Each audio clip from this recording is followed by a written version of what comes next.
بسم الله الرحمن الرحيم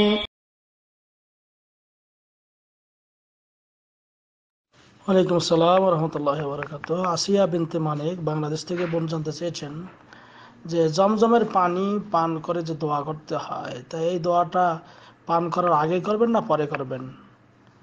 আলহামদুলিল্লাহ ওয়াসসালাতু ওয়াসসালামু আলা রাসূলিল্লাহ। সম্মানিত বোন, জমজমের পানি পান করে দোয়া করা শর্ত নয়, তবে কেউ যদি করতে চায় করতে পারে।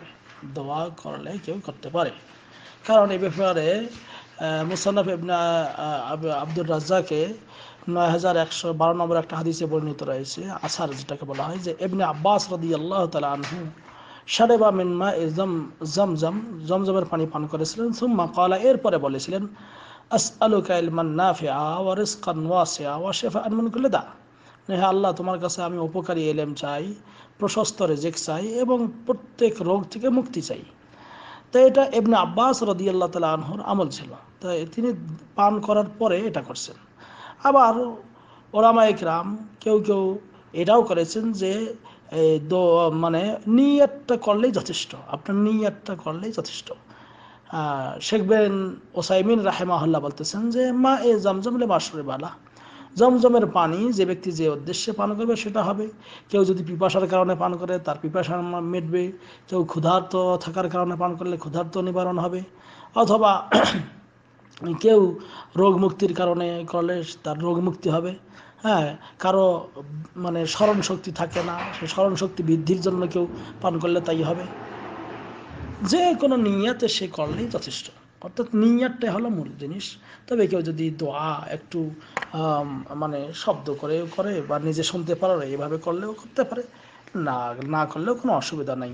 বলতেছে যে ফাসুন্না আইয়াশরাবাহুল ইনসান ইয়ানবি বিহি হাজা, সুন্নত যেটা সেটা হলো যে তার হাজত, তার প্রয়োজনটা সে নিয়াতটা করবে, এবং ওয়ালা ইউশতারাতু আন ইয়াদুআ হিনা ইযিন বিদুআ মুআয়্যান ওয়া ইয়াতালাফফাজ বিহি, এই জন্য নির্দিষ্ট কোনো দোয়া পড়া অথবা শব্দ করে উচ্চারণ করে পড়া এটা কোনো শর্ত নয়, তবে তার নিয়াতটাই হলে যথেষ্ট। তবে কেউ যদি দোয়া করে তাহলে লা বা'সা বিহি, কোনো অসুবিধা নেই, করলে করতে পারে। এই জন্য আপনি মানে দোয়া আগে এবং পরে উভয় অবস্থাতে করতে পারবেন, কোনো সমস্যা নাই। শেখ বিন বাজ রাহিমাহুল্লাহ বলতেছেন যে ইস্তাহাব্বু লিল হাজ্জ শুরব মা'i জমজম ওয়া তাদাল্লু'ু মিনহু ওয়া দুআ বিমা তায়াসসারা মিনাদ দুআই নাফি।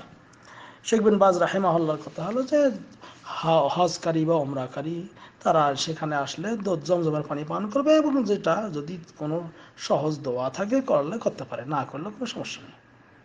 কারণ হাদিসের যে শব্দ, যে আল্লাহ নবী সাল্লাল্লাহু আলাইহি সাল্লাম বলতেছেন যে ইন্নাহা মুবারাকা, এই জমজমের পানিটা হলো মুবারক, ওয়াহিয়া তুআমু তুআমিন ওয়া শিফাউ সুকমিন, সেটা খাদ্যের, যে খাদ্য গ্রহণ করার জন্য পান করবে তাই হবে, কেউ যদি রোগ মুক্তির জন্য করে তাই হবে, যেটা সহিহ মুসলিমে 2493 নম্বর হাদিসে বর্ণিত রয়েছে।